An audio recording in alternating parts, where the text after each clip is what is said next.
Welcome back, commissioners. We are live and ready to go, and you have a quorum, Madam Chair, and we'll keep an eye out for Commissioner Treese. Great, I'll wait till everyone's on camera. Mark, did you see my mystery solved email from yesterday? I did, and it's the second time in 2 weeks we've had that same mystery show up. But I'm really good at not remembering things that I'm not supposed to see. Well, it's not double super secret, but you're right. We are setting the Catherine Harrington instead of Kathleen Leader. So. Oh, Kathleen, she's not even a Catherine. Precious. Auto-populate. Yes.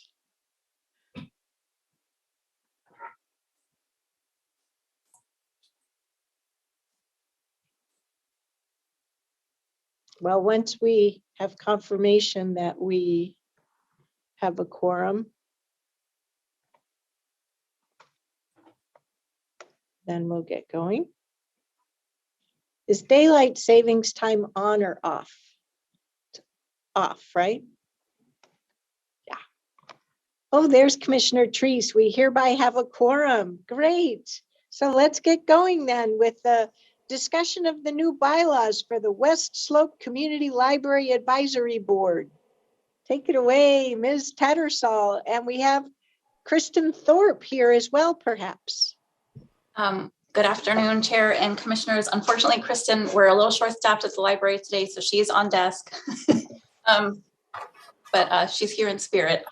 So thank you today I should introduce myself. I'm Lisa Tattersall, Manager of Washington County Cooperative Library Services, and I'm here to talk about the Library Advisory Board bylaws. Next slide, please. So just as a reminder, the West Slope Community Library was founded in 1950 by the Century Club for Women, moved to its current location in 1978. And that's when voters approved a countywide tax levy that included moving the library to county administration. West Slope is the only library, public library in Washington County that is operated directly by WCCLS. Next slide, please.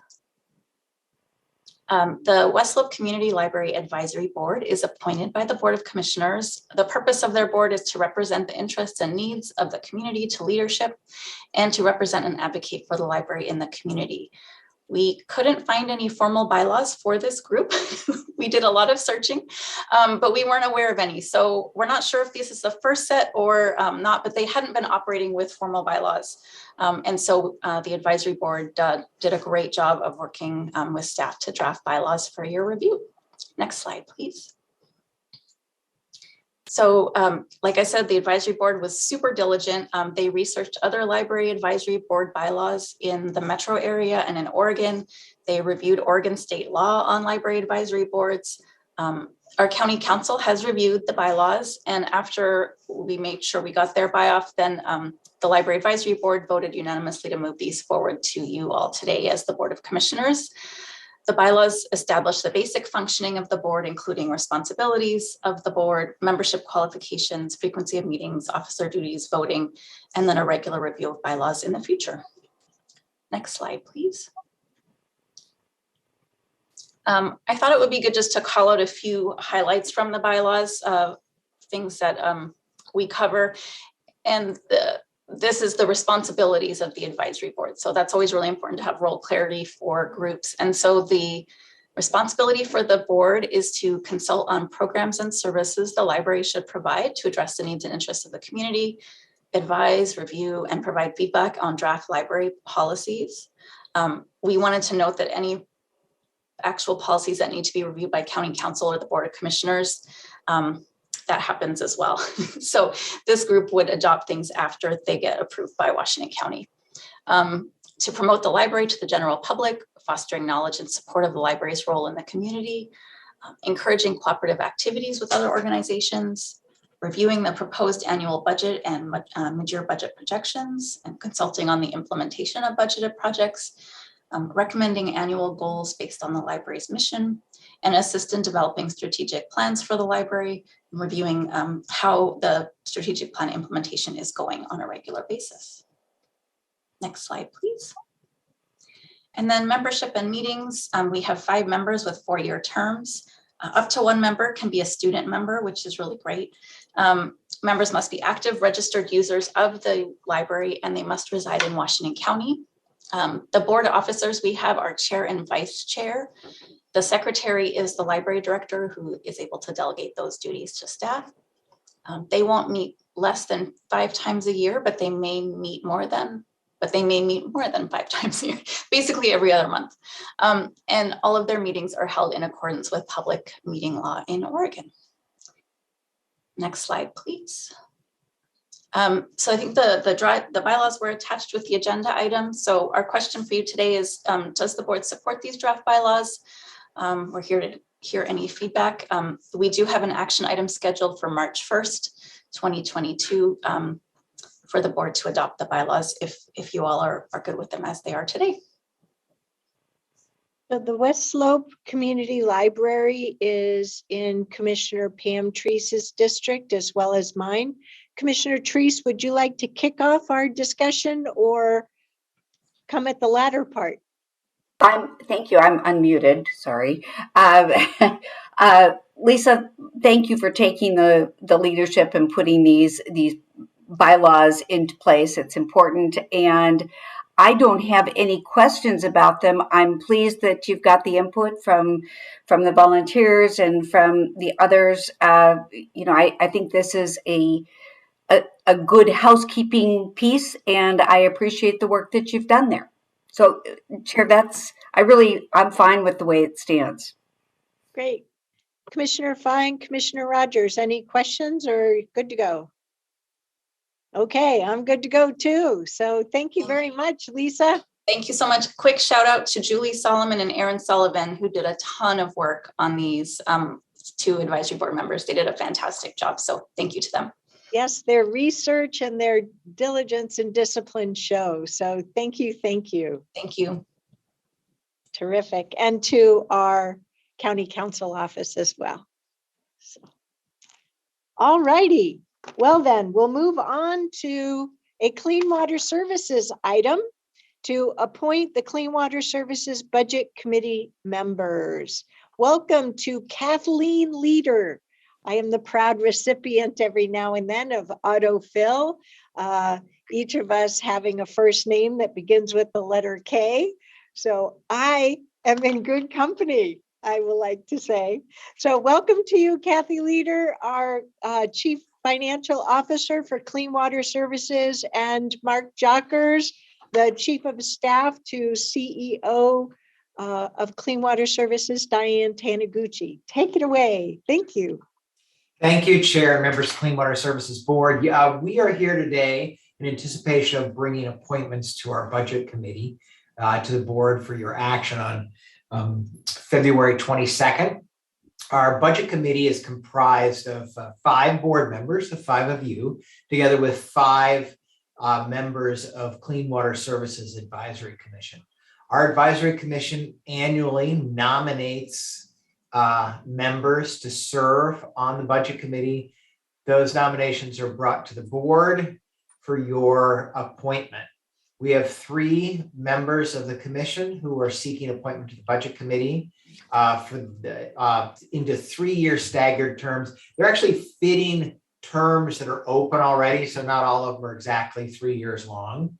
But the 3 candidates that are being brought forward are Matt Wellner, Terry Song, who was recently elected as our new chair of the commission, and Fatima Taha, who is our most recent member of the commission.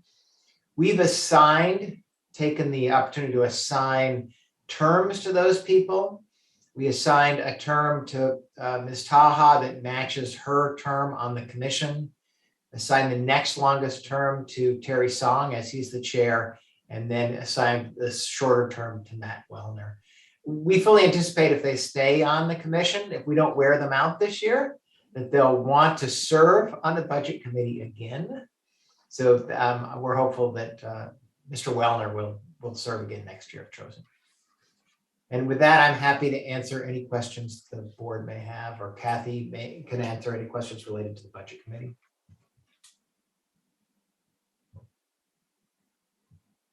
Commissioners, board members, to the Board of Directors of Clean Water Services. Commissioner Fai's thumbs up. Commissioner Rogers, Commissioner Treese. Commissioner Rogers, how about you? Okay, me too.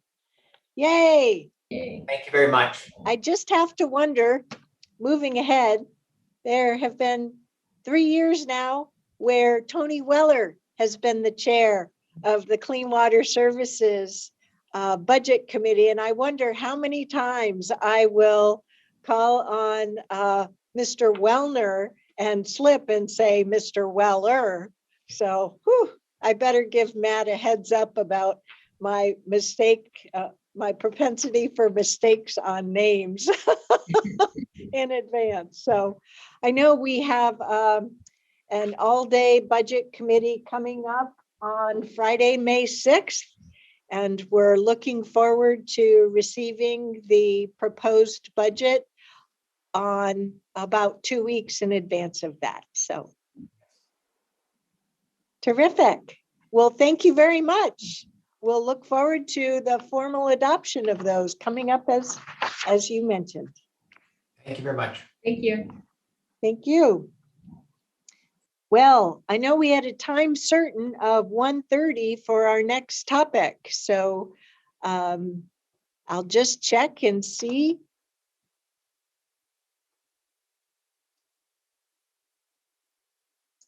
Sorry, I'm trying to toggle multiple screens and get back to my Zoom screen. So our GR team is ready and they are trying to connect with our lobbyists, but Clerk Moss, if you could promote our 3 GR team members. I don't see Mr. Palmer or David Haynes, Mr. David Haynes in the attendee list yet. So I know we're running a little early. I'll leave it to you all to decide and take it away. Well, one thing we can do is we can kick off the presentation, so we can go ahead and just get the PowerPoint going. We've got a tremendous amount of information to work through today. Clerk Moss. Wonderful, thank you. So today we have let me begin. Good afternoon, Chair Harrington, Board of Commissioners. My name is Jri Nagra, Government Relations Manager here at Washington County. Today we have the full complement, our full county team, and we're also joined by our DC associates as well. So we're going to start off, assuming we have our colleagues on the line, we'll be trying to start off with a federal update that may have to shift down. We'll jump into the state side of things if we need to. Next slide, please. So in terms of agenda today, we have 3 items to cover. Our federal update from our colleagues at Van Scoyoc and Associates, and then the bulk of our time will be spent on the state legislative session update. As you know, we are in the midst of a very busy short session. And then finally, we will close with our tried and true state legislative calendar and timeline. Just looking to see. Next slide, please. So I do not believe we have. Could I ask you a question, Mr. Nagra? Yes, Chair. That might buy a little time for our federal colleagues to join.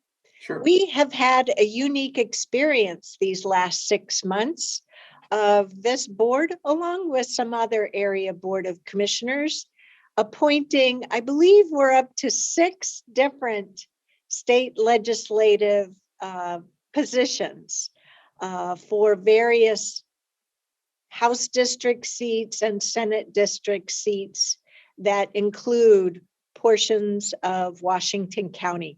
What has it been like for the 3 of you to have to hustle with not much time to try and bring those newest members of the Washington County Legislative Collective up to speed on our legislative agenda?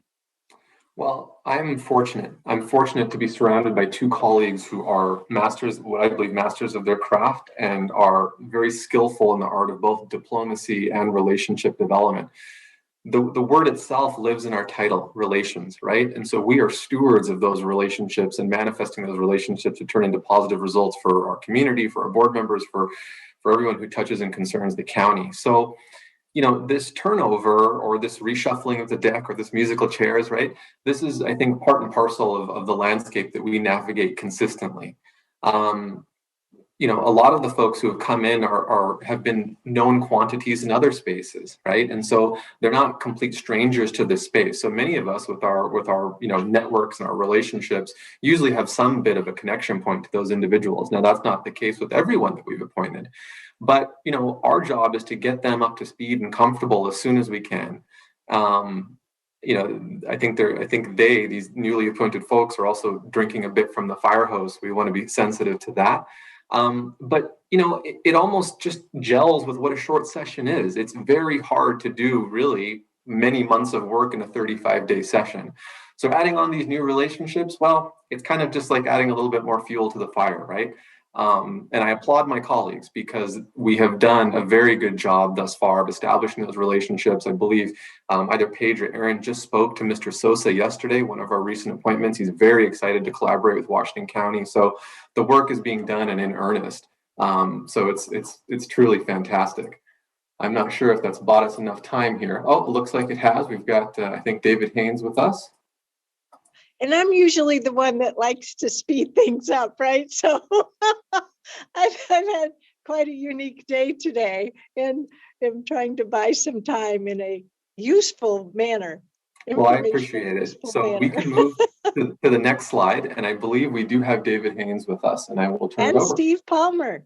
Oh, fantastic. We get to turn it over to you now, Mr. Palmer and Mr. Haynes. Thank you for joining us from the other side of the country and a different time zone. Thank you, Chair Harrington. I'm going to let David lead us off today and let him talk about the budget, and then I'll follow up with other legislation and the state of play in Washington right now. But thank you for the opportunity to let us join you. Thanks, Stephen. David, your voice is incredibly slow-mo. Sorry. There you go.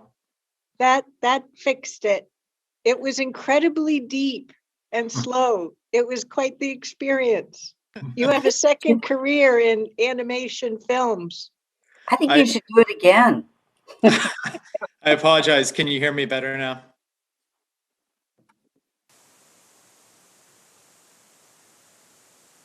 Yes, we can, David. Okay, great. Sorry about that, but it's great to see you, Chair and Commissioners, and I'll try to talk with my normal voice now. But as Steve mentioned, we appreciate the opportunity to continue to work with the county and be here with you today. We're going to provide an update on the status of appropriations and the budget, the Build Back Better Act, and the Infrastructure Investment and Jobs Act, and then wrap up with kind of the current climate and what advocacy looks like right now in Washington.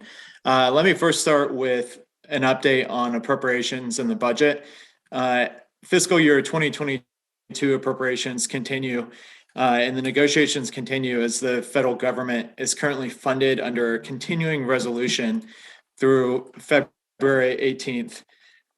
Lawmakers are struggling to come up with an agreement because of contentious policy riders and top-line defense and non-defense spending levels. But in order to buy more time in the negotiations, the House is actually passing today another continuing resolution, surprise, surprise, to keep the federal government funded through March 11th, 2022, so about a month from now. Well, no date has been set for Senate consideration of the continuing resolution. Senate Majority Leader Chuck Schumer has said he expects the Senate to take up the continuing resolution quickly and on time and before the February 18th deadline. That's vague, but the important part is that Congress will continue federal funding through March 11th once those are passed. You're going to hear more about the Infrastructure Investment and Jobs Act in a moment from Steve. But one of the reasons why it's so important for FY 2022 appropriations to be passed, in addition to the normal program funding levels that we work on every year, is also that no new programs programs can start up that were in the Infrastructure Investment and Jobs Act until that new FY 2022 funding comes through. But as appropriations negotiations continue, President Biden's budget is expected to be released sometime probably early March is what we've been hearing, but it could get pushed a little bit depending on how appropriations go. And when that budget comes out, we'll expect to see an emphasis on disadvantaged communities, President's ongoing Justice 40 initiative, climate, and his other priorities as well.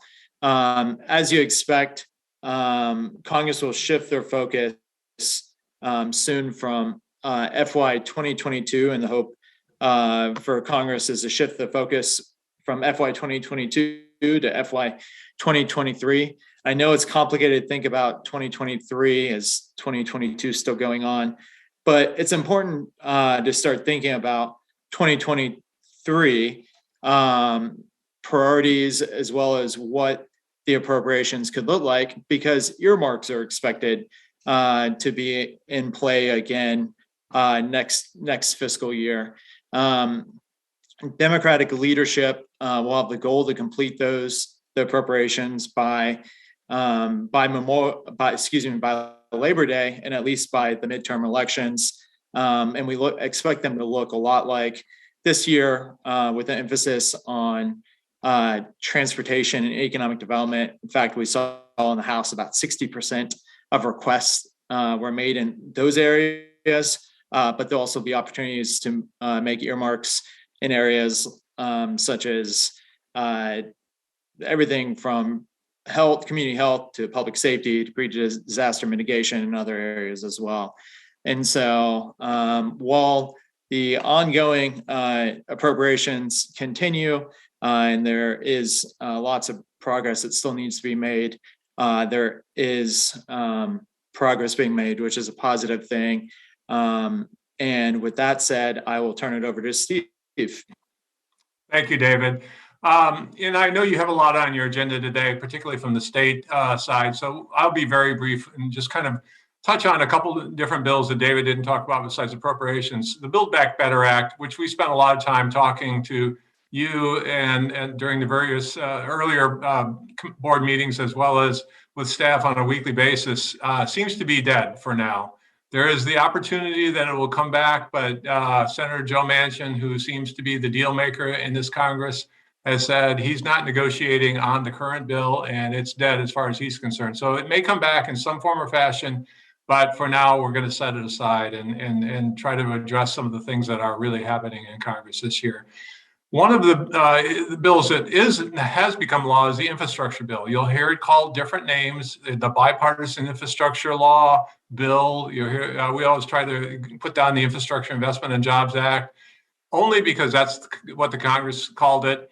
The noteworthy thing here is the bill requires that the agencies start to issue some funding solicitations, so notices that grants are being made available.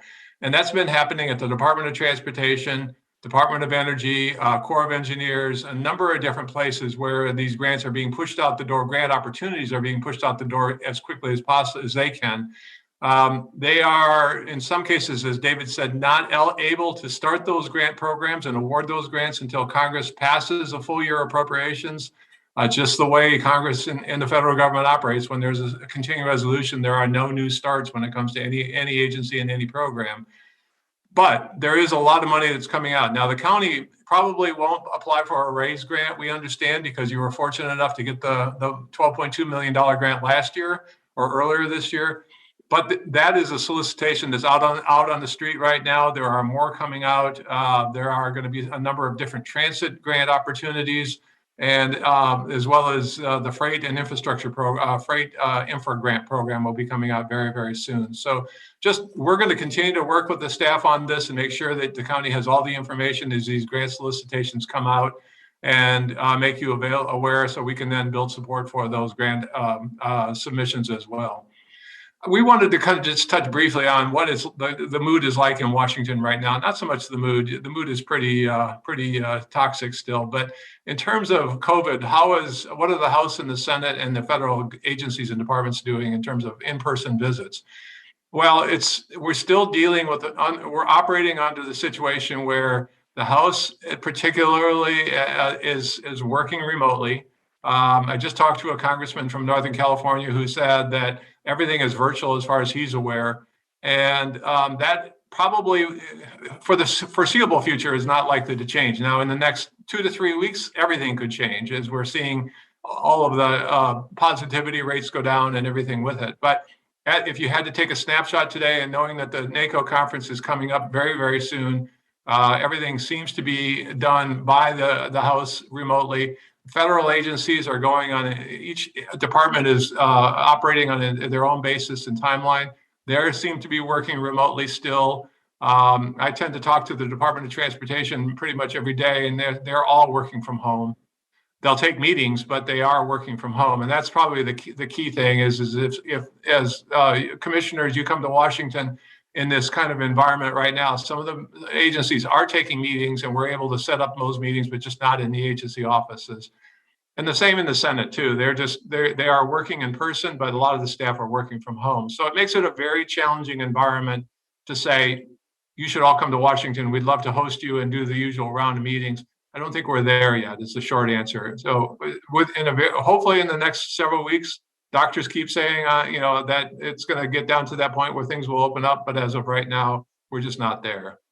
So with that, Madam Chair, we're happy to answer any questions and turn it back to you. Well, I don't think there's a hole burning in any commissioner's pockets. I think the only commissioner that I know of the 5 of us who has plans to travel to DC for work in the next 5 months is the possibility of Commissioner Rogers, but I don't know that for sure. Well, Madam Chair and Commissioner Rogers, if you do, we're happy to help any way we can. Thank you. Commissioners, do you have any other questions with regard to, or do you have any questions with regard to what we've been hearing from our federal team? I do. I have one. Steve, with the advent of Peter DeFazio leaving, of course, it'll depend on whether the R's and the D's control the House. But what does it look like in terms of an Oregon representative on transportation? Well, let me start at the top because I can answer that a little bit easier. The 2 contenders to replace him at the top of the committee, whether they're in the majority or in the minority, would be either Rick Larson from Washington State, or who's now chairman of the Aviation Subcommittee, or Eleanor Holmes Norton, who's the delegate from Washington, D.C., and she's the chair of the Highway and Transit Subcommittee. So they both have a lot of experience. They both know transportation issues very, very well. When it comes to appointing a new member, I know the state picks up a seat. When it comes to appointing a new member to the committee, it depends on the steering committee and the ability for those individuals to make a compelling case to the leadership that they should be on the committee. Just one interesting kind of like anecdote. It's in the past several years as I've been watching this, it's interesting because Democrats really want to get on the Transportation and Infrastructure Committee and Republicans really don't want to get on this committee. I don't know why, but that just is the way it sort of works out. And I will say that comment could change, and I'm sorry to belabor this point, but comment could change because with a 5-year authorization bill now in place, that committee really will not be able to earmark any more funds for several years. So that's going to be an interesting dynamic that will affect members' interest in getting on that committee.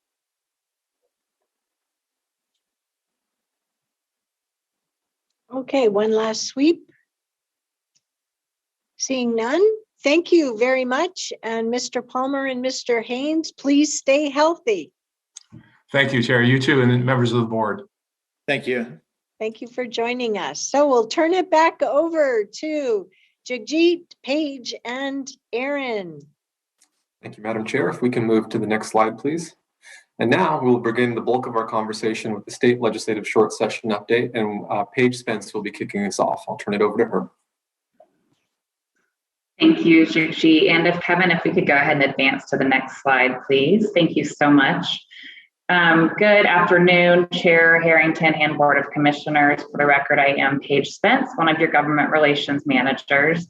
Since I happen to have the first turn today, I do want to take just a moment to say thank you to Jri Nagra for leading our team through the past year since this is his last board presentation as Senior GR Manager. Thank you for your service to Washington County, Jri, and I look forward to hearing about your successes in your new role. Back to business. Commissioners, there are several topics of interest with respect to health and human services and housing. I do not have any action items for you today. This is intended to be informational only, but of course, I'm glad to take questions. So with that, the first topic we'll cover the first slide is all health and human services, and then the second slide will be housing. So first, under health and human services, let's talk about behavioral health. Perhaps the most important topic of session for Washington County is behavioral health workforce retention. I know you have all been hearing about the workforce shortage statewide for behavioral health providers. So the Behavioral Health Committee has introduced a bill on behalf of our Mental Health Association in conjunction with other behavioral health groups. If passed, the bill would provide grants to behavioral health providers to retain and recruit the workforce. The goal with this bill, which is House Bill 4004, is to develop and implement new behavioral health provider rates that cover costs and professional wages for staff. According to a recent survey of providers, an average wage increase of $4 an hour would be needed to retain the current workforce and recruit for vacant positions. We have a very strong champion for this topic in Senator Kate Weber of Washington County, who co-chairs the Joint Ways and Means Human Services Committee, and I'm actively working this one. We also have some hope coming for the workforce by way of Senate Bill 1545, which I know Aaron Doyle will speak to. This is the governor's workforce bill that does include the healthcare sector and could benefit our folks. The second topic under behavioral health is the opioid settlement. As you are all aware, Washington County was a litigating party in the national opioid lawsuit. And in total, as a result of this settled lawsuit, Oregon will receive about $330 million. And in the settlement agreement between the state and local partners, 55% of Oregon's share goes directly to cities and counties, and Washington County's direct allocation is around $12 million. But what about the remaining 45% of Oregon's share? Well, that for the settlement agreement goes into a fund that would be used to study and allocate resources for substance use prevention, treatment, and recovery services across the state. And there has to be implementing legislation to stand up the body to make these decisions. So that's going to be in House Bill 4098. And it will stand up a commission to distribute this just short of $150 million pot. And that commission will include behavioral health and public health associations that we belong to, as well as local governments ourselves, possibly even Washington County. And kudos to Brad Anderson for your work on the settlement agreement. And I hope Brad is as glad as I am that we've worked closely with the state to develop this very straightforward and consensus bill that I do expect will pass. Turning next to public health, of course, we've just heard from Steve and David, and you're all aware about ongoing COVID-19 concerns. There is still some response funding that we are seeking as local public health authorities across the state. There is a package that the Oregon Health Authority has put forward, which is $50 million in total, and about half of that would go to local public health authorities, with the remainder to CBOs, tribes, and farm workers. And this would allow for funds that are designed to recover really essential contracts, personnel, and services and supplies that are not eligible for FEMA reimbursement. And so how Washington County staff say we would use our share of the local public health dollars would be funding to continue to support outbreak response, epidemiology, data teams, quarantine support, as well as our equity team and communications team. Additionally, within public health, there's another really sort of important and exciting topic, I think, which is racial equity. In the 2021 session, the legislature passed a bill that declared racism a public health crisis. And as a follow-up, this session's House Bill 4052 requires the Oregon Health Authority to provide grants for 2 culturally and linguistically specific mobile health units to serve priority populations, along with a feasibility study of expanding mobile health units throughout the state. That's quite costly, and so the comprehensive study from the Oregon Health Authority will be very helpful. The bill also requires an affinity group task force to develop recommendations for a specific allocation of public health resources to address needs and health inequities faced by Black and Indigenous communities, other people of color, and members of Oregon's 9 federally recognized tribes. And next, early childhood. This is another really exciting topic for me. And I know that Chair Harrington, you spoke this morning about hearing the AOC contentious conversations yesterday about childcare. So there is good news. There is a $100 million package that embodies workforce development, rate increases, and agency funding to increase access to preschool and childcare. The package is designed to increase provider rates, increase childcare slots, and send direct relief payments to the providers themselves. And I also have to give a nod to our newly appointed Senator Rachel Armitage, who has introduced a bill that increases the number of children that may be cared for in a certified family care home from 16 to 20 in order to create additional capacity. And with that, I'll turn to housing. If you could advance to the next slide, please, Kevin. Thank you. So again, addressing COVID-19 challenges is critical in the housing world as well. And there are a few funding packages that I'll just quickly touch on. First, Governor Brown has introduced an immense $400 million package, which would be really a historic investment into affordable housing. And I am talking to our delegation about our status as one of the highest cost counties in Oregon to discuss the need for components of this package, which has everything from increasing the supply of affordable rental housing, affordable housing preservation, community recovery support from COVID-19, and also resources for homelessness response, as well as opportunities for low-income Oregonians to achieve homeownership. Second, we have Project Turnkey 2.0, which Chair Harrington mentioned this morning as well during board communications. The request is $50 million for 10 projects. And so should this funding pass and we are eligible, then our housing authority would evaluate whether to apply for dollars. Additionally, there is another round or an ask for another round of emergency rental assistance dollars in the amount of $15 million. And finally, a $1 million ask for operating 211 around the clock. Again, that's the 211 info hotline for the remainder of this year. And so budget conversations are happening, but still haven't quite really taken shape in earnest. So I'll be sure to update your board on the progress of these funding requests that don't have bill numbers. The second topic is preserving affordable housing. First, Senate Bill 1557 is an innovative concept created in part by our own Comey Calabor. And this would create a rental assistance pilot program for properties being withdrawn from publicly supportive housing. So Comey did a wonderful job testifying in the hearing for this pilot, which is designed to assist the tenants at the Woodspring apartment buildings in Tigard and another development in Salem where the affordability status has lapsed. And so the bill is designed to provide housing security to the tenants of those properties through a state-funded rent subsidy that would make up the difference between market rate rent increases and the current affordable rents that are in place. So it would not turn the property back to an affordable site, but would protect the current tenant.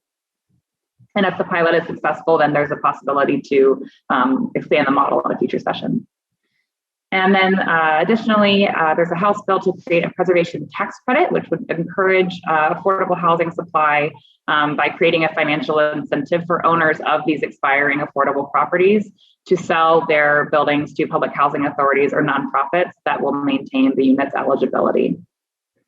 And then last but not least, preparing communities for a weather event resiliency. This is a topic that really pertains to community development, HHS, and housing.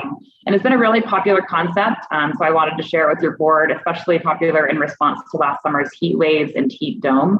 There are two bills, one that allows renters to install portable AC units in their apartments because some landlords currently restrict, for example, window units.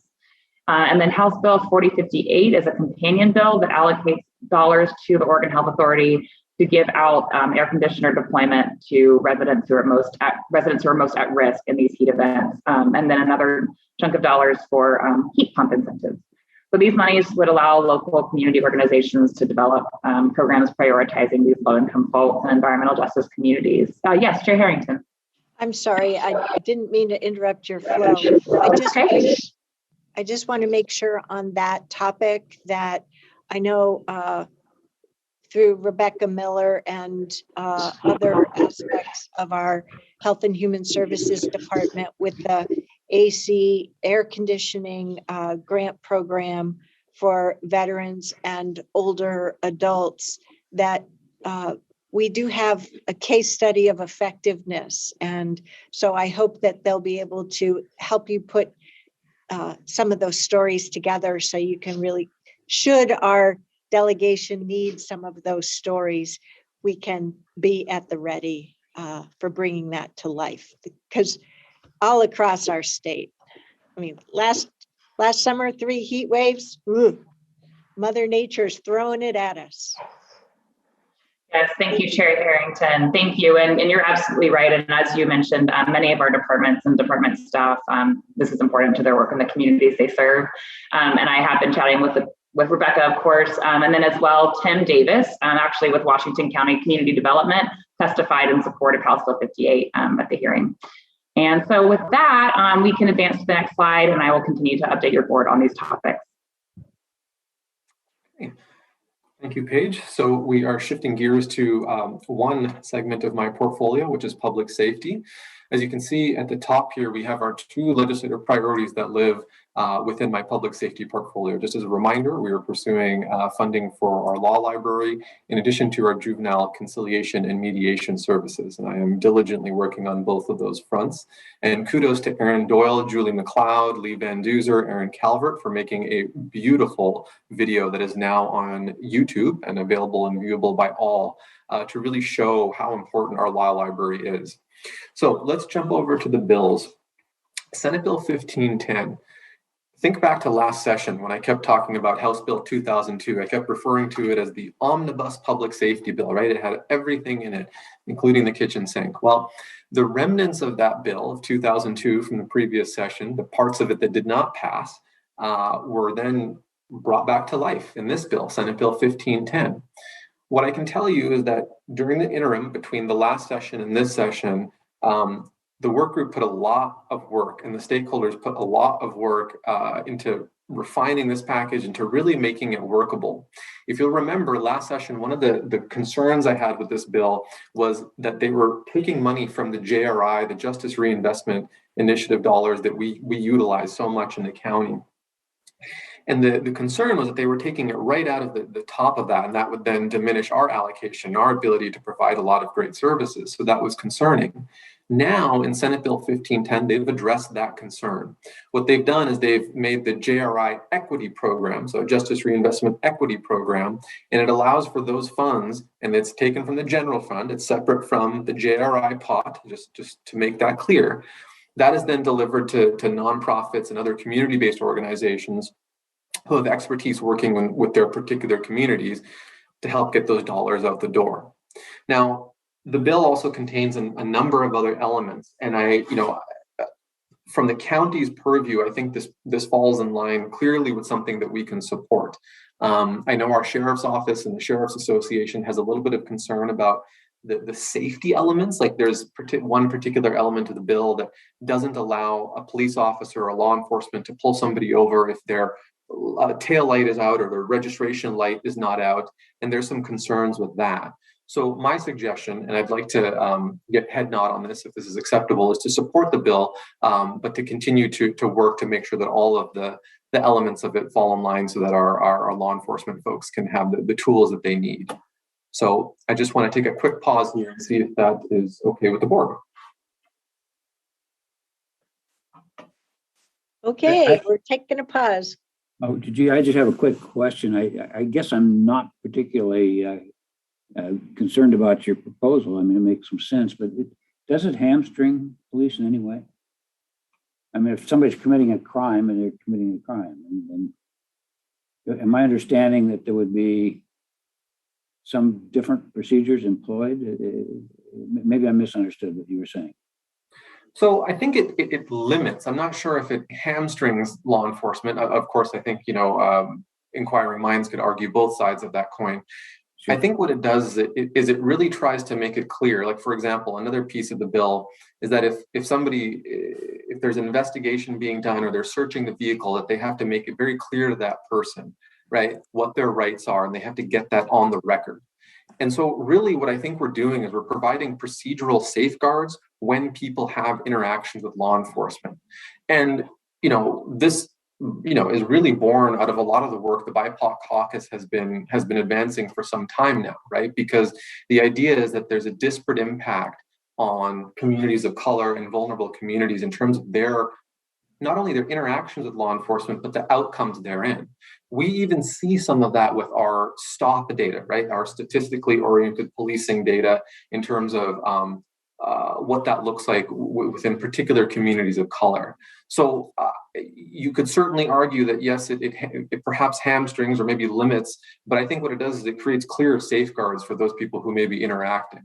Now, of course, again, a law enforcement official may have a different take on that, but given this board's commitment to equity and sort of progressing the rights of the most vulnerable in our community, I really think, and I'll remind you that, community corrections and the sheriff's associations, they were at the table for a lot of this work, and it was a tremendous undertaking.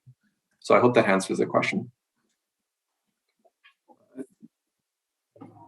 Whoops, I'm not certain it really does, because I mean, if somebody's committing a crime, they're committing a crime, but I trust that you and your team will make any modifications so it works. So you satisfied me. And I don't think that, if an officer sees somebody committing an egregious crime, say they're engaging in assault, it doesn't inhibit them in that. This is really around a lot of the interactions with motor vehicles and things related to that. So I don't think it's a writ large sort of broad brushstroke of, you can't interfere at all. I don't want it to be taken that way.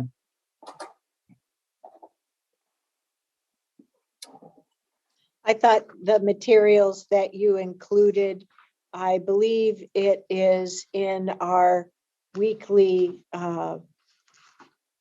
memo, or maybe it was in the material that I saw via AOC, made it very clear to us what sort of instances were being addressed towards that end. So I must have seen it at the Public Safety Steering Committee meeting of AOC on Friday. Okay. Any and other it's enumerated commissioner? in the bill tracker as well. Yeah, thank you. That's right. Any other questions, commissioners, or are we very supportive of what Mr. Nagra has asked us about? Commissioner Fye? Thank you. All righty, please proceed. Fantastic. Thank you, Chair. The next bill is Senate Bill 1584. This is interesting. So what this bill does is it tries to advance innocence payments, So essentially what it does is it provides compensation for folks who are wrongfully convicted to a tune of $65,000 for each year of imprisonment and $25,000 for each additional year served on parole or post prison supervision, so community corrections.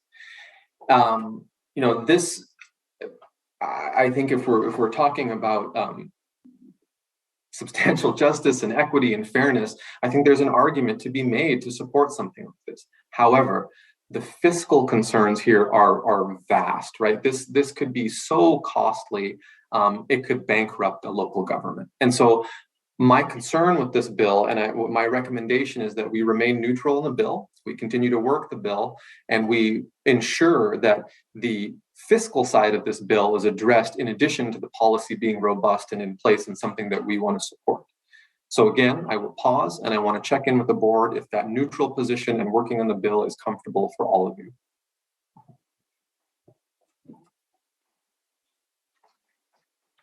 I'll chime in again. That one is huge liability, because I'm not sure who pays it. I guess the local government, but under our system, anyone could be found innocent by peers, and then it could take years to adjudicate it and find that they were not. So that is a really big liability for our public. That's huge.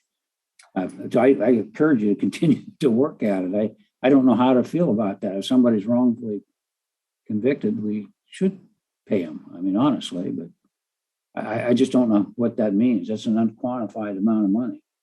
So you hit the nail on the head, Commissioner Rogers, and it actually exposes both our DA and our Sheriff's Office to that liability that you were speaking to. So that's exactly right. And that's my concern as well, is that the liability could be devastating. How about the judges? Are they anyone else impacted by that? Judges, not to my knowledge, but I'll take another look and I'll circle back with you. Okay, thank you. Go ahead, Vice Chair Willie.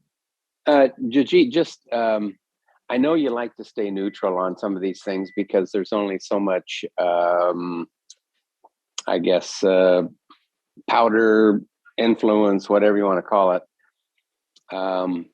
But I have to agree that this one has huge liability implications, and at some point in time, we're going to need to be able to say no on this. Are we willing to shift from neutral to no if it's still just a bad idea? That would be my recommendation at that juncture. So once, if this bill dies under its own weight, then we won't have to deal with it, right? Because the fiscal is going to be so large for think of how many small counties we have in our 36, diverse counties. So, I don't like to engage in punditry. I've shared that commentary with you all, but, this bill has a likelihood of caving in on its own weight.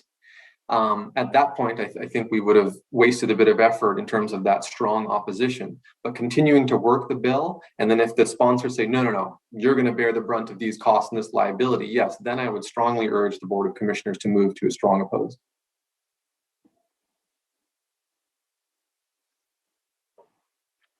I'll chime in at this point. Mr. Nagra, this is an area, or this touches on why I'm really going to miss having the opportunity of working with you, because I think you have provided us with leading edge guidance in terms of supporting racial justice and social justice, while at the same time being mindful of liabilities and financial risk, and weighing in when there are inflection points, which, as you've just mentioned, by virtue of its own weight, this bill may not proceed. And so why use that token now? Prudent to be neutral now and see how things go, and then weigh in with a stronger voice down the road should that be appropriate. So I'm very, very comfortable with your recommendation on this, as we saw Vice Chair Willie as well. Thank you, Madam Chair. Thank you, Vice Chair. And I see Commissioner Treese is giving thumbs up, as is Commissioner Fye. Perfect. Okay. And Commissioner Rogers too. Yep. Thank you. Thank you. I like my 5 O's. The final bill on the public safety slide will be Senate Bill 1511. Vice Chair Willie, I don't want you to take my neutral recommendation on this as me trying to wiggle out anything. That's not the case. So what is Senate Bill 1511? This is known colloquially as retroactive Ramos. Well, what is Ramos? Ramos was a 2020 U.S. Supreme Court decision. Okay, and so basically what this, what the court determined is that the U.S. Constitution now requires a unanimous jury verdict to convict someone of a serious offense in a criminal proceeding, right? In Oregon, I believe in the 1930s, the Oregon voters allowed for either 10-2 or 11-1 verdicts to be able to convict, so non-unanimous. This law takes the Ramos holding, if you will, but makes it apply retroactively. Now, that's an interesting proposition. So the first thing I did is I called our DA, Kevin Barton, to ask him, hey, how many cases could this be? Right? How far back in time do you go? Because the bill doesn't really speak to that. So let me give you some very, very broad, and these are, again, ballpark estimates. These are not hard and fast numbers. But if the bill were to pass in the way that it's currently drafted, we could concur very easily a 7-figure bill, meaning in the millions of dollars in terms of all the DAs we'd have to hire, all the associate DAs, the deputy DAs, all of the support staff that goes along with that to go through all of these 10-2 or 11-1 cases. It would be tremendously costly. So that is that is concerning in and of itself. Now, the bill itself got even more interesting. Why? Because you remember from the last session, and I believe you've heard from our DA about Senate Bill 751. This is the cost of discovery. The fix to that, if you will, has been embedded into Senate Bill 1511. And so this is a very sort of difficult, this bill has become a little bit more difficult than initially anticipated, because on one hand, yes, you've got the retroactive Ramos piece, but now you've also got this fix to something we were concerned about in terms of discovery materials, specifically in the public defense space. So this is troubling. This bill, I strongly urge us to remain neutral on at this point so I can continue to work it, and we can continue to make sure that, again, the fiscal concerns are addressed on the Ramos side, but then, the piece that's good, that we like, that provides us the funding for the fallout, if you will, from Senate Bill 751, that maintains, that stays alive. So, I think a posture of neutral on this bill would be great, and would give me the ability to continue to work it in the remaining time that we have left in this session. So I will pause there and see if that approach works with the board. How long do we get for you to work it, or will you be passing the baton? 3 days? I will be working it until the 14th, so through this weekend and through Monday, and then Erin Doyle will be handling the public safety portfolio, and she will be fully up to speed and briefed and ready to roll. Okay. So I found it in our bill tracker report.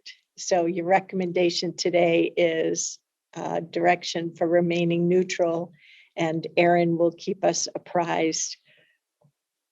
Correct. Okie dokie. Commissioners, A-okay with that approach? Okie doke. Thank you. Okay, fantastic. Next slide, please.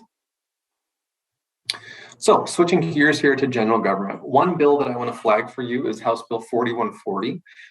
What this does is it takes the Oregon Government Ethics Commission and drastically expands their ability to essentially enter the arena of governing public meetings law.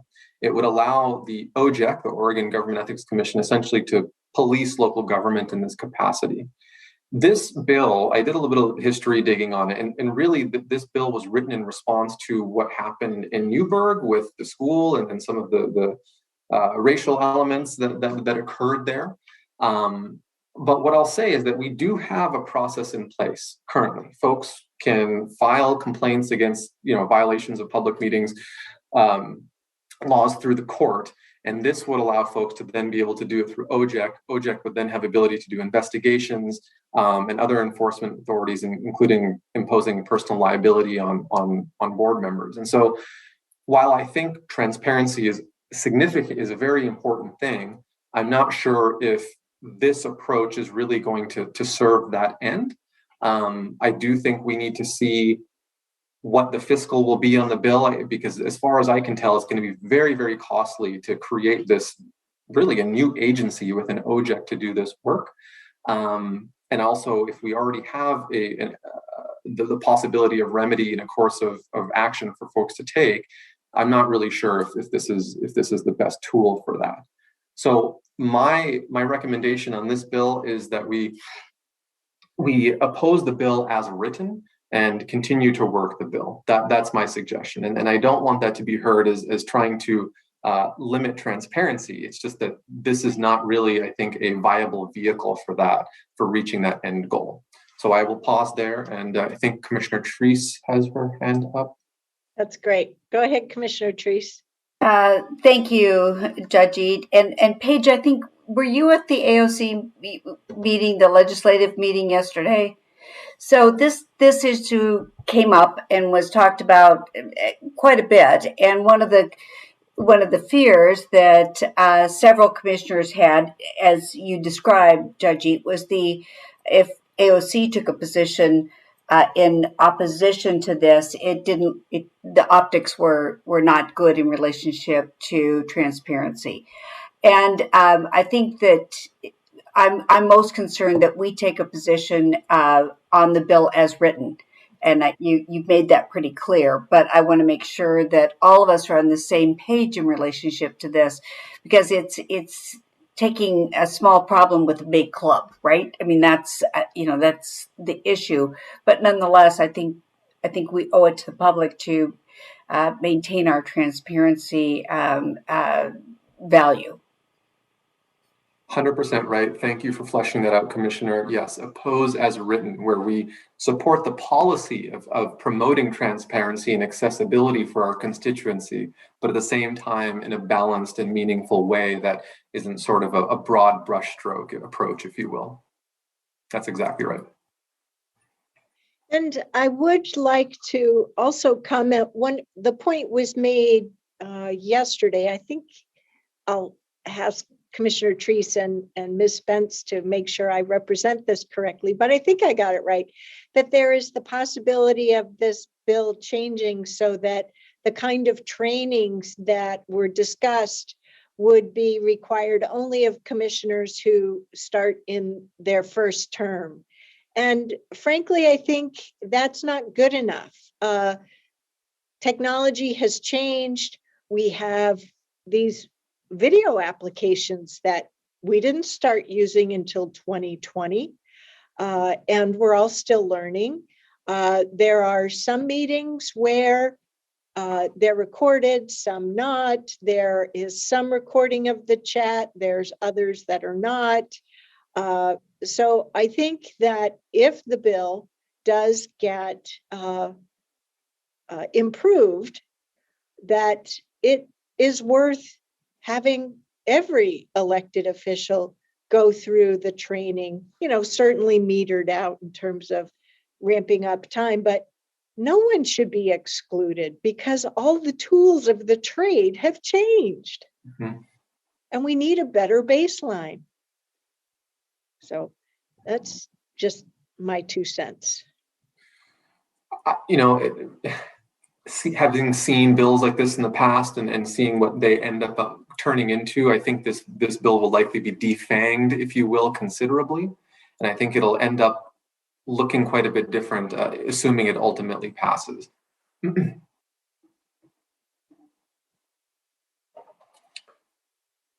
So okay. The proposal is to oppose as written? Yes.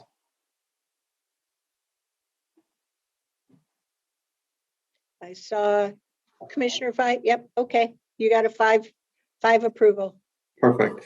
And finally, House Bill 4147. This should look familiar because this is a bill that we actually supported last session as well. This restores voting rights for people who are justice-involved individuals who are incarcerated felons. I did a little bit of digging both with our elections folks and our sheriff's office just to check the box to make sure, hey, is there going to be an administrative burden and or cost that you think is going to be really high? And the answer on both fronts was no. So I was really delighted to hear that. And I think that this is another piece of the public safety puzzle that we can help support to help make things a bit more equitable for some of those folks who are justice involved. So my recommendation on this bill, and I just want to get approval by the board once again, is to support.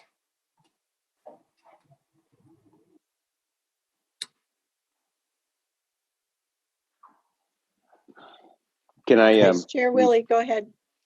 Yeah, I don't know that I can get there, Jri. I think you and I have had a conversation about this. I mean, you for however long, you commit a felony and you go to prison, you have to lose some rights. And I think voting is certainly one of them. Now, if we're talking about a person who has served their time and is now out of jail, and I don't know, been a good citizen for a while, not back in jail at least, or something like that, and then give them the opportunity to restore their voting rights, I'd be okay with that. But just unilaterally restoring voting rights to incarcerated felons, I can't get there.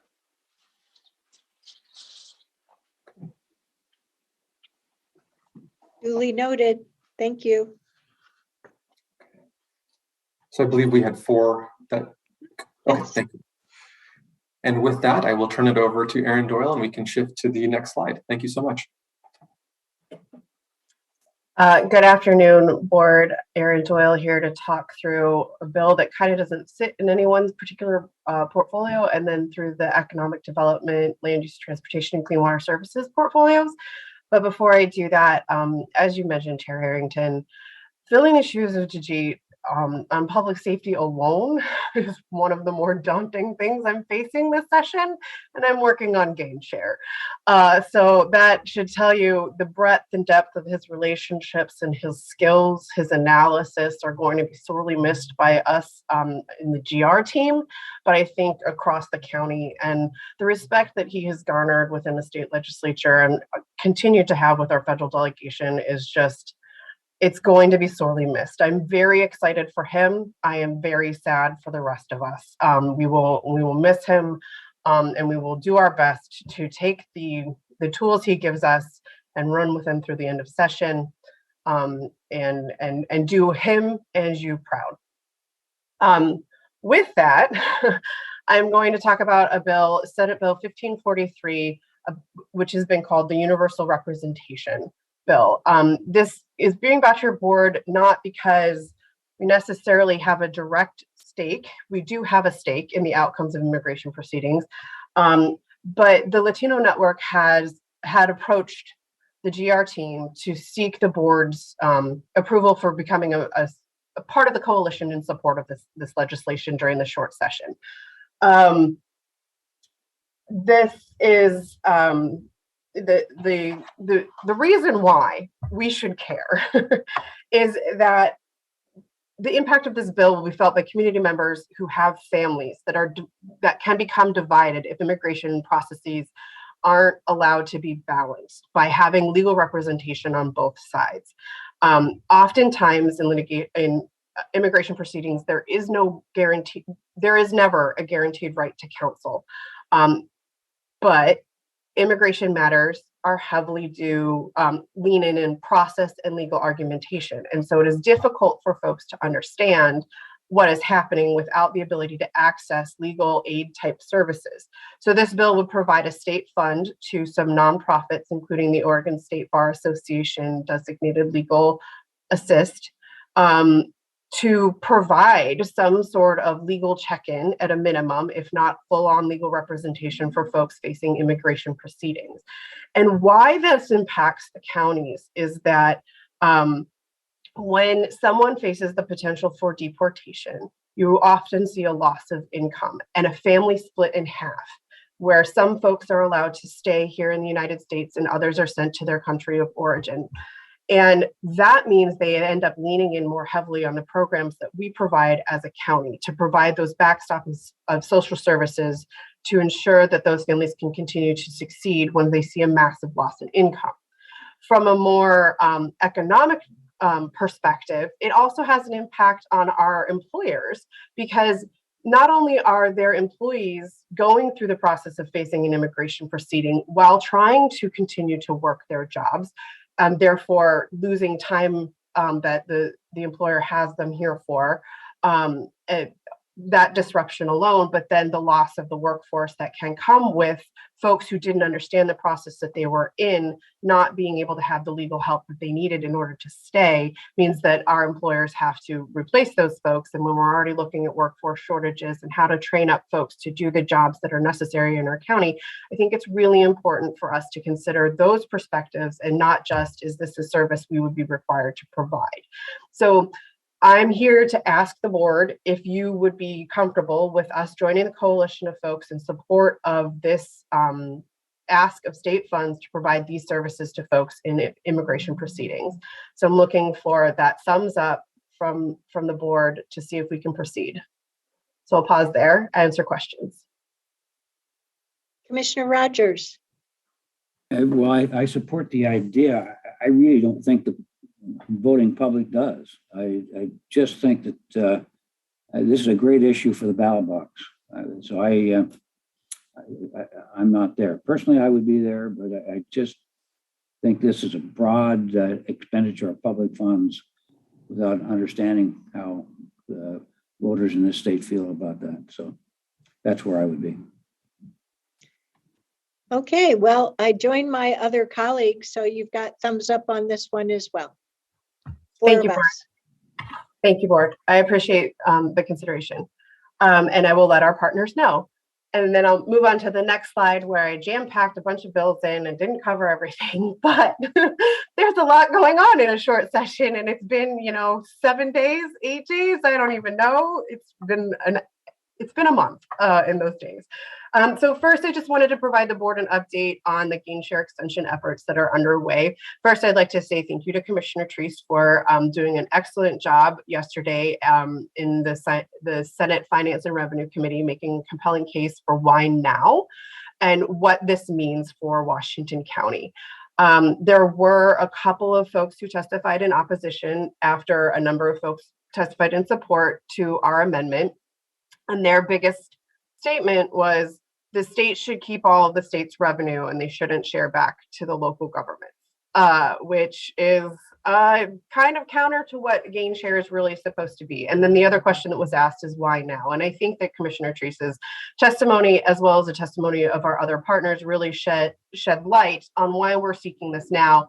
We need this certainty. There's a lot of things coming down the pipeline as your commission in particular is doing strategic long-term planning. We are looking at the possibility of pulling down funding related to what was in the Infrastructure Investment and Jobs Act. Sorry, too many acronyms at this point in the day. Not just in transportation, but also in broadband and all of those other big picture projects of how we make our community better. We need to know that 2 years from now, we still have the resources that the gain share funding provides the county.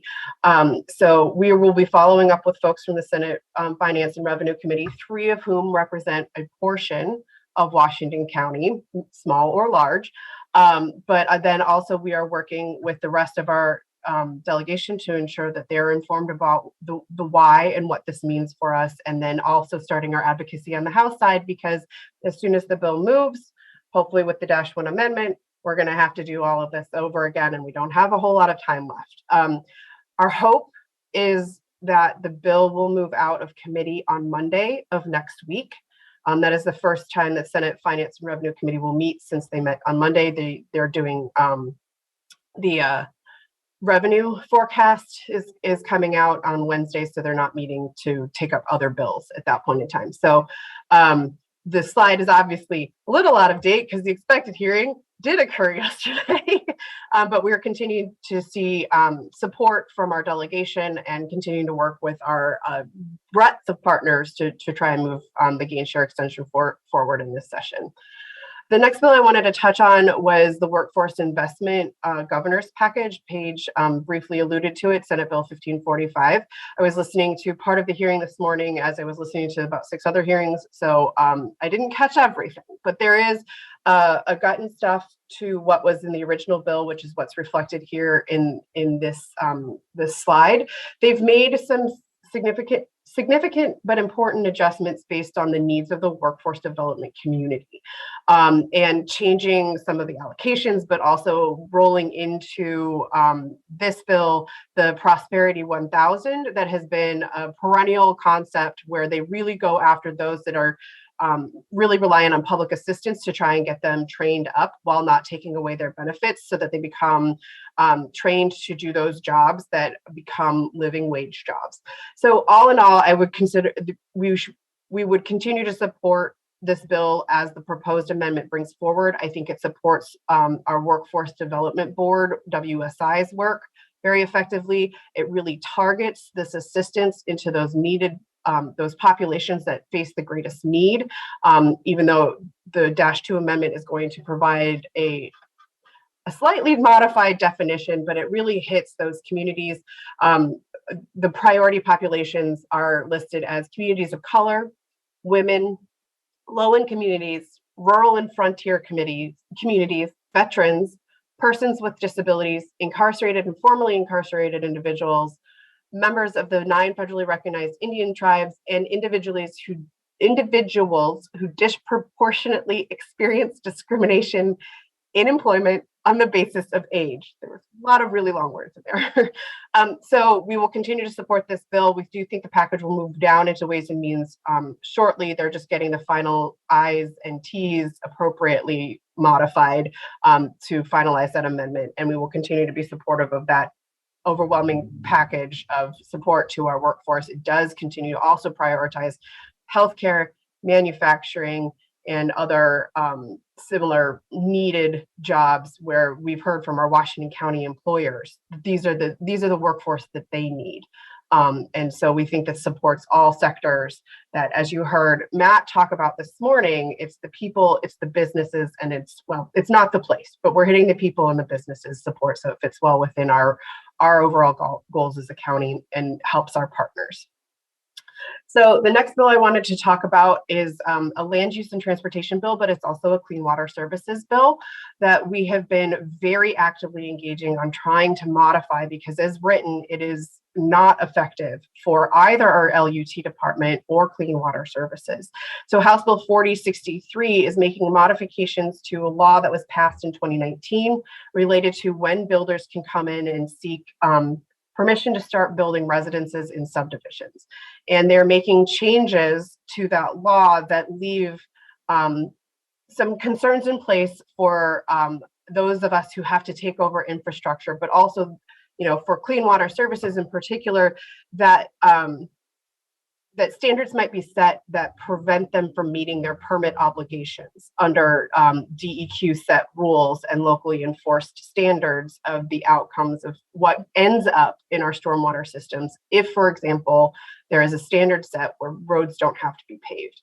Where I think we are is the portion that LUT has really been working hard through, not only myself, but through their associations of the surveyors and the building officials, is some of the modifications that are being sought related to the timing of when permits must be issued, related to whether or not we have finalized maps with lot lines that have been demarcated on the ground.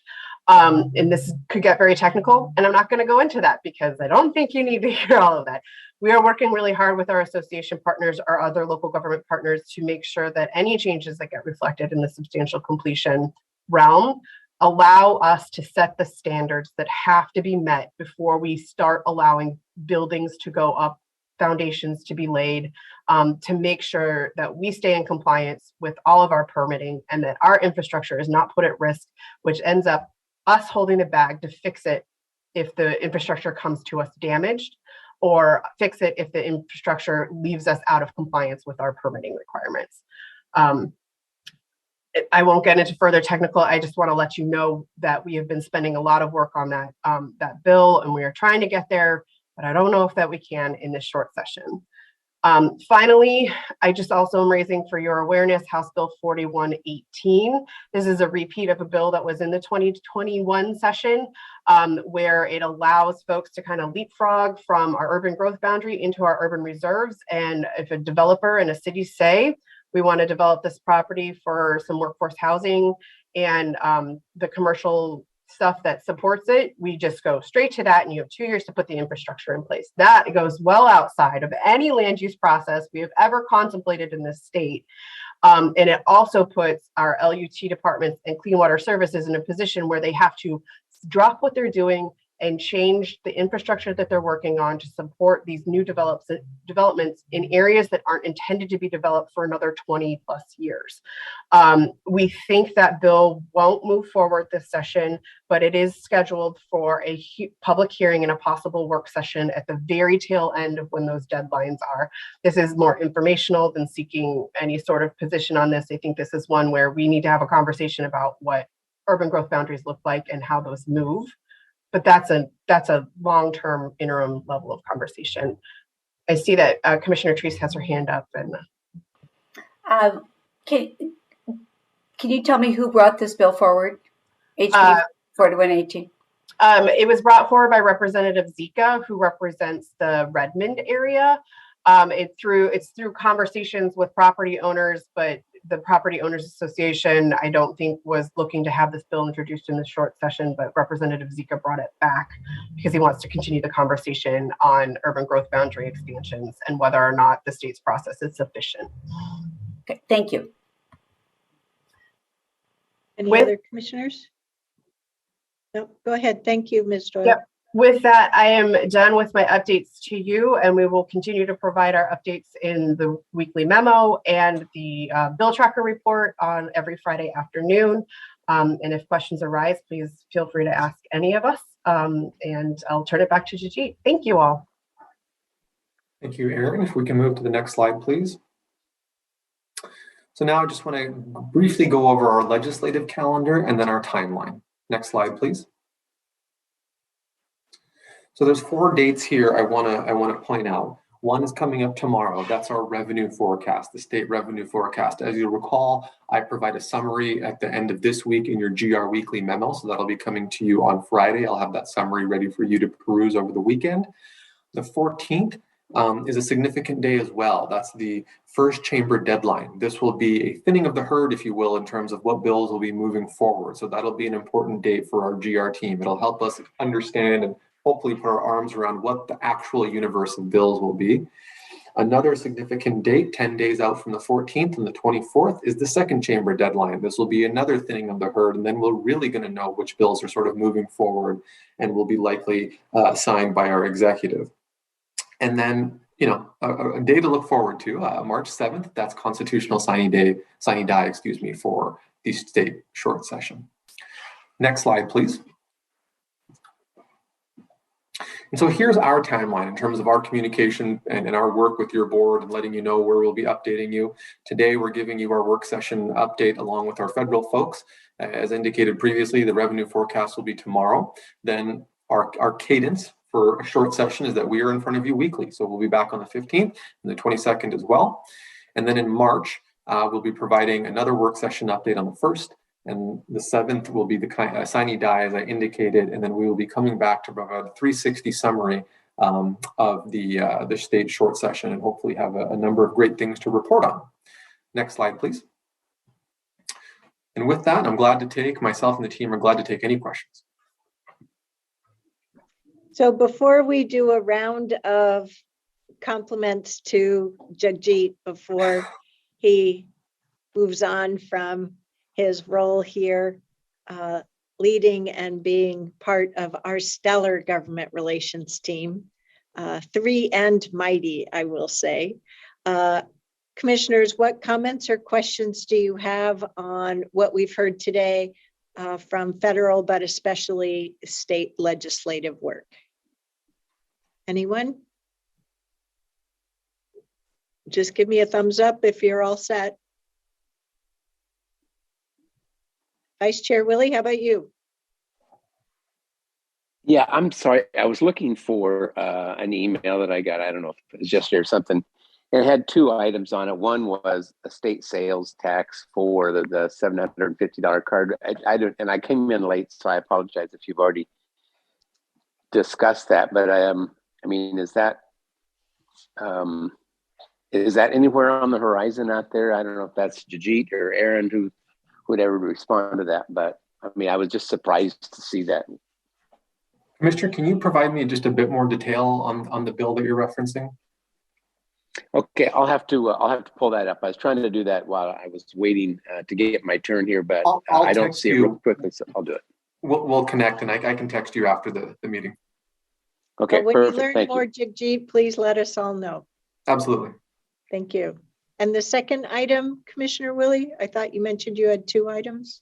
Well, they're both on the same email, which I can't find right now. So I will shoot that off to Jagjeet, and he'll respond to the commission with those. So I apologize that I can't find that. But other than that, I'm good. Okay. Well, I just have a couple of things.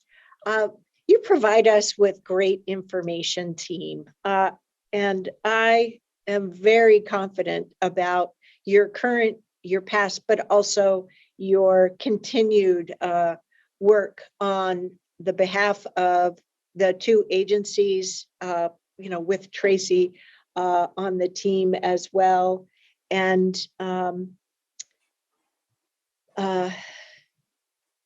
the means by which you communicate with us, through emails, weekly memos, the bill tracker, all of that.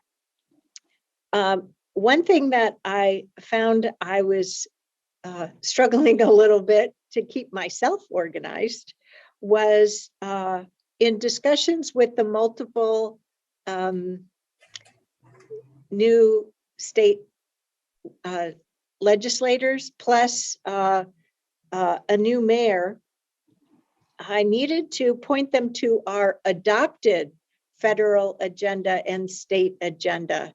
And I forgot to look to see if they're posted, the adopted ones versus the draft. I know we can point to the draft, but if it's possible to point to a web page where those two adopted agendas just reside, that would be great. And maybe as we go through these session informational packets, to just include either on the worksheet or somewhere in the presentation, those links, that'd be really helpful. So that's a request, if you could include those links. Absolutely, Then Chair. my second item is something from the GR memo around forestry. I think this comes under you, Ms. Doyle, about the private forestry accord bills hearings held. And these bills only impact privately held lands and do not impact the ongoing work, blah, blah, blah, blah, blah. Oh, sorry, it wasn't that section. It was a different section. Forest thinning bill. Yikes. Yeah. Given that Washington County has not had significant wildfires, yay, thank you. It's your recommendation that we don't need to be added to the list, blah, blah, blah. So I understand this from the standpoint of efforts for specific wildfire prone counties. But my little brain reminded me that I've heard for all of my years as an elected official serving portions or all of Washington County, that the city of Forest Grove sits on the edge of our urban growth boundary and has forest lands, private, right outside people's windows. And there have been expressions of concern that I have received from fire season to fire season about forestry operations, but heightened concern during wildfire season. So I just wanted to share, I'm not advocating that we change your recommendation, not at all. But I do want to make sure we remind ourselves that some of our cities are adjacent to forest lands. So let's be a little careful about some of our communications, especially through the caucus, about the presence of forest lands here in Washington County. And I know I continue to try to help our more rural oriented counties understand that over 80% of the acreage here in Washington County is rural. And that includes both farmland, but forest land. They think because we have 600,000 folks living in urbanized neighborhoods that we can't possibly relate to farming or forestry, which is the furthest thing from the truth. So just doing my part to bring voice to forestry. I appreciate that, Chair Harrington, and I'll be sure that any written documentation does acknowledge, because we have participated and have watched carefully on the issues related to how we build more resiliently within the forest lands, work with LUT, building codes, all of those folks are making sure that we are still actively engaged, because we do have large portions of our county that are forests. It's just in this particular instance, I don't believe that we really meet the target of what those $50 million are for. But we'll make sure that we're mindful of that. And I've never said to a legislator that we don't have forests. Well, as I said, I was very comfortable. I was very Thank you, comfortable Chair. with your recommendation. So, okie dokie. All righty. So, commissioners, I'll kick us off. Jagjeet, you have been an amazing player for us here at Washington County. We were so fortunate to get to know the three of you better when we were choosing to in-house our state legislative representation. And through that, had three amazing candidates in the form of Erin Doyle, Paige Spence, and Jagjeet Nagra. And the three of you have just done stellar work for us. And Jagjeet, you have taken me into areas I never thought possible. Who would have thought that I would enjoy learning more about, but more importantly, trying to champion both at AOC as well as the state legislature, additional funding for public safety, community corrections, courthouses, racial justice. Thank you, thank you, thank you.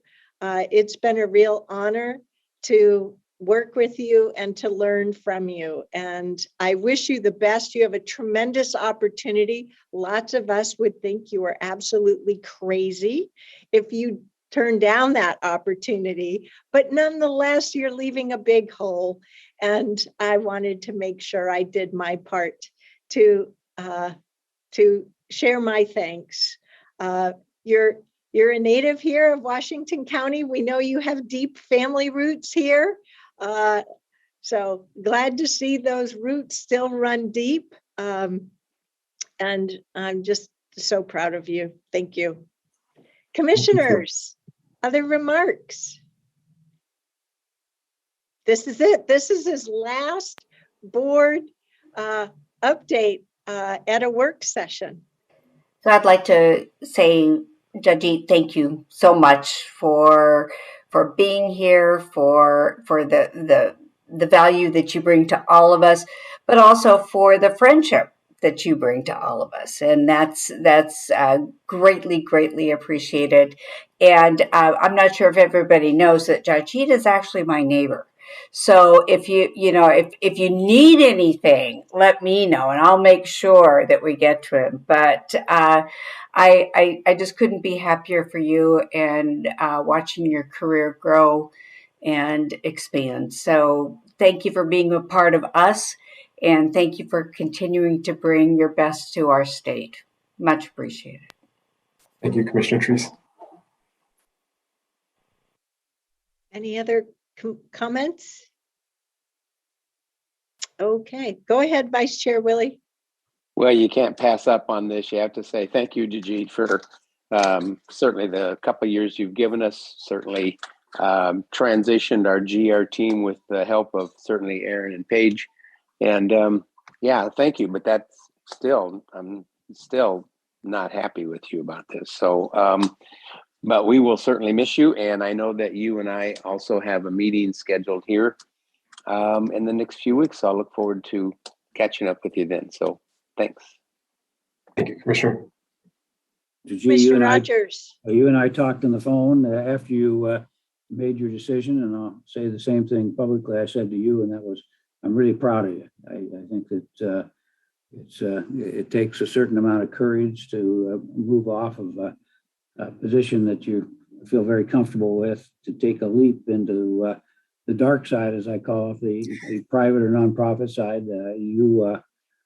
You're going to succeed, and I told you that. Keep your head up. You're a terrific individual with terrific skills, and so don't look back. Don't look back. Where you're going is great, and you will soar and keep that chin up no matter what happens, because it'll be tough at times. But you have the right stuff, and I told you that, and I'm sincere about it. You're going to be great. So I'll just read about you sometime, someplace, and say I knew him back when. So terrific job, my friend, and I'm very proud of you. Thank you, Roy. Commissioner Fye. Yeah. Ditto what everyone said. Jagjeet, you'll truly be missed, and thank you for all your hard work, and you've made my year here very smooth and educated me a lot on what the county is doing statewide. And I really appreciate your support, and best of luck to you. And I'm sure that organization, I already forgot the name and I didn't have the email, but I'm sure they will not be disappointed having you. So best of luck, and be good to your staff, and good luck, and reach us back. And don't forget to vote for Commissioner Trees. I guess now that we all know. Oh my goodness. Yeah. One other thing. Thanks, Commissioner Vi. One other thing. I think we should all conspire to get Washington County stickers and put them on all of Jajit's diplomas behind him, so that when he goes to his next job, we can really show what his development opportunities have been. So. Well, they're mostly my wife's. So wives, yeah. For full disclosure, yeah, they're his wives. Well, it'd still be Washington County all over the place. Well, Jri, you've been part of our inaugural in-house team, which means the three of you got to shape the work, how you go about it, the systems that you've put in place and trained us all on how to use. Any last thoughts that you would like to share with all of us in front of your teammates? Thank you. I do. First thing is the most important. I would have not have been able to navigate or promote or actuate or actualize in any of this success were it not for Aaron Doyle and Paige Spence. So when I say this is a team effort, this is a team effort. They made me better. So that's first and foremost. Second, it's been a privilege to come back to my home county, especially at this time where our voters voted in our first female chair, who was a Democrat, our first woman of color, who was a Democrat. And these were seismic shifts because I grew up here in a different era, right? And these shifts are meaningful. Our commitment to equity vis-a-vis the resolution, the hiring of Latricia, her staff, the processes, all the growing pains that we're going through right now are important and they're meaningful. And I'm blessed to have been a part of that. And as I've shared with you all before, I wasn't looking for gainful employment, right? I was recruited and I was sought after for this. And I was very happy, and I'm still very happy at Washington County. So my only, departing words would be just to continue that good work, because there's a lot of Black and brown and Indigenous and non-binary and all sorts of folks in this county who have been disenfranchised, who will be looking to you for leadership. And I think that, the mark of good governance and good leadership is how we treat those who are the most disenfranchised and who lack the most political clout. So I applaud you for your efforts, and I'm honored and humbled to have been able to serve in this way. So thank you.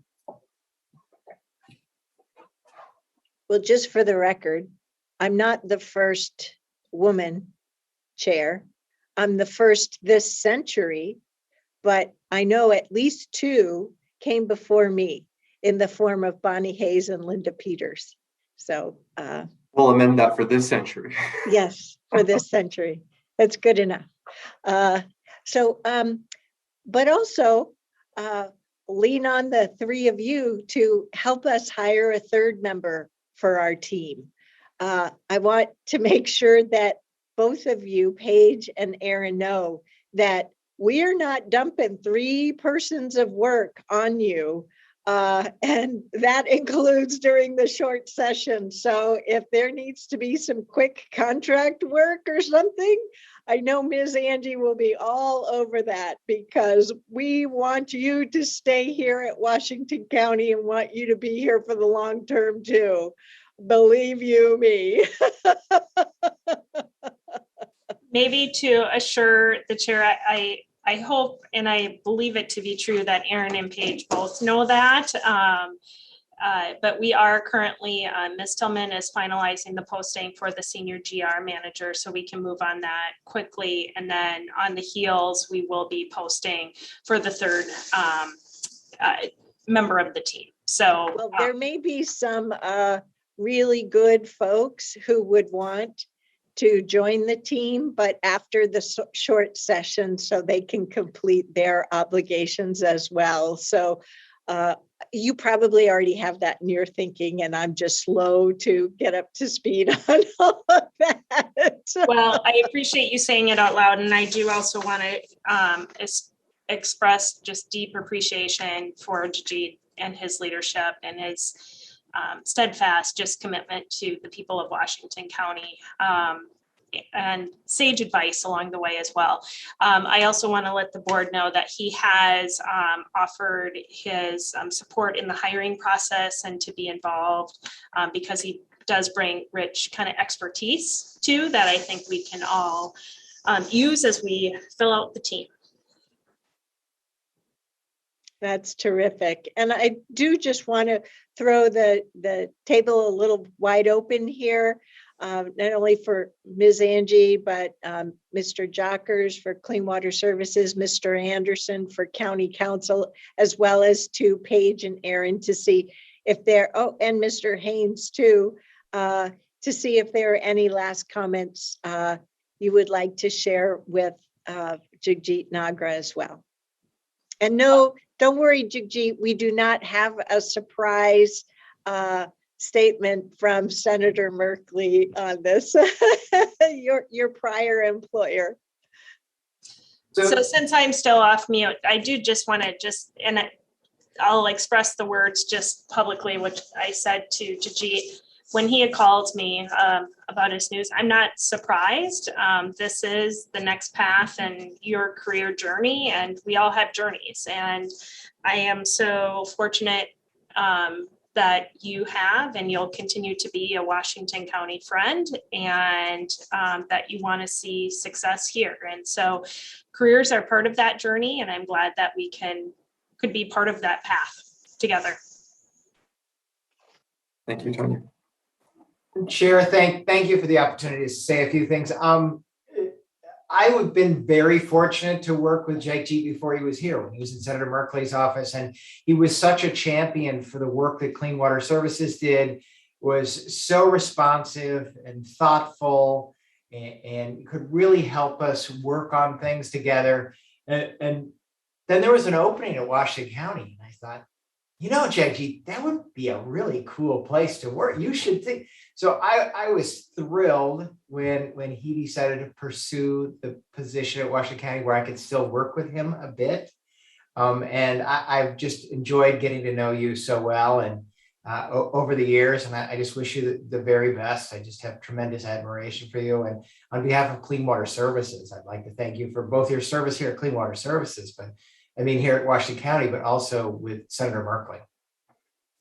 Thank you, Mark. It's been better part of a decade, if you can believe it. No, I can't. So on behalf of the County Council office, I mean, we've really appreciated all of Jagjeet's work for us. He has been just a real steady presence, working on the legislature, just really helpful. And we're working real hard to figure out how we can make Jagjeet have to stay with us, that some legal maneuvering we could do that he has to stay. I'm just kidding, Jagjeet. Thank you. Honestly, it's been a one-way relationship. I have taken all of the benefit from County Council. You know, I'm very often not helpful. I bring you problems. So to Tom, especially to Elmer, he is a rock star in the public safety space. Kim Stewart, another rock star. It's been awesome to work with everyone I've touched in County Council. So thank you, because again, you guys have helped me all of be better. David, Paige, Aaron? Yes, Chair. Thank you so much for the opportunity to say something quickly. Judge, it's been such a pleasure to work with you. Your thoughtfulness, your ability to work on behalf of the county and the people around the county, but also taking on the goals and objectives of the chair and the commissioners and make them a reality on the federal front. It's been a pleasure to work with you on those goals and those challenges that have come up, but you've been an integral part of making them a reality for the county. So thank you for your work from both Steve and I and all of us at Van Scoic Associates. You'll be missed, and we'll definitely miss you, but look forward to keeping in touch with you. Thank you, David, and kudos to you on your recent promotion. Yeah, thank you.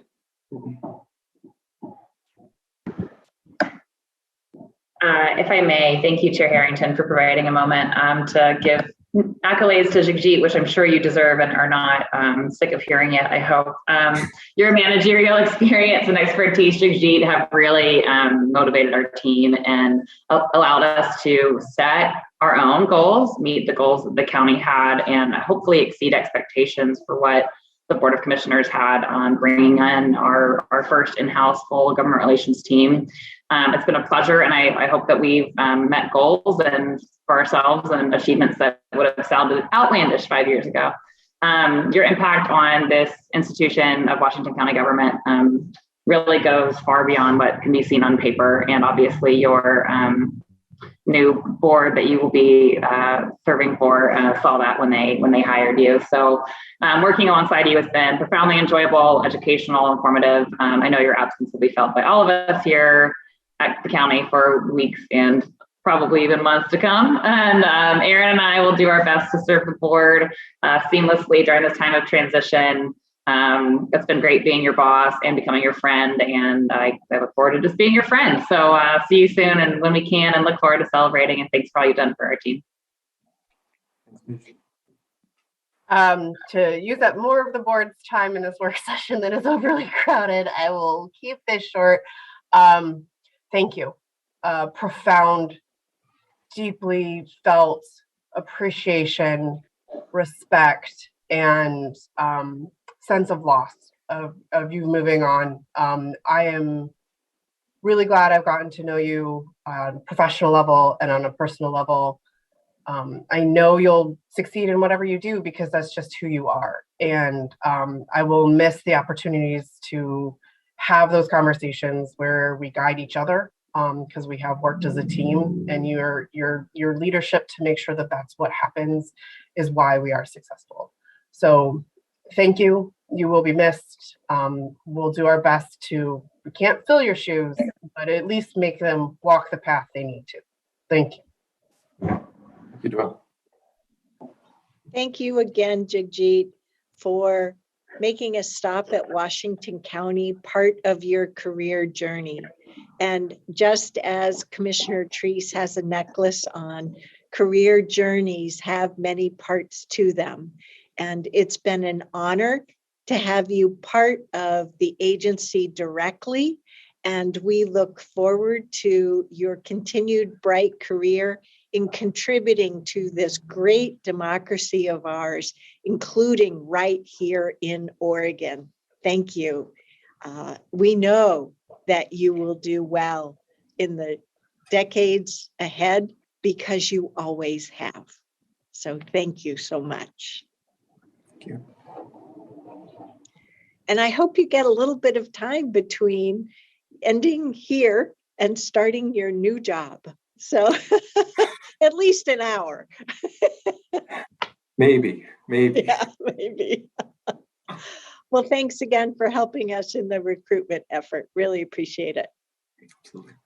All righty. So, commissioners, that brings us to the end of today's agenda. And we actually get to end a little bit early today. Are there any other items that we need to come back to, or anything you might have forgotten earlier? Okay. Well, that'll be it for today then, Tuesday, February 8th for the Washington County Board of Commissioners work session. We'll see you back here on Zoom for our meetings next Tuesday. Bye now.